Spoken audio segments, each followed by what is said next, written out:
పంచేది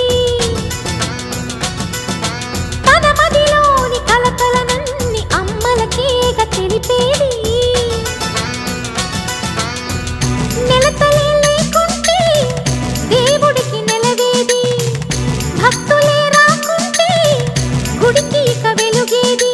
దయతోటి కుంకుమ పూలు అక్షింతలు మనమంతా ఇవ్వాలి తన తాళి నిలపాలి తాళి కాచి ముత్తైదా ఎల్లమ్మ ఎల్లమ్మ పోదామా ఎల్లమ్మ ముసురు కాచి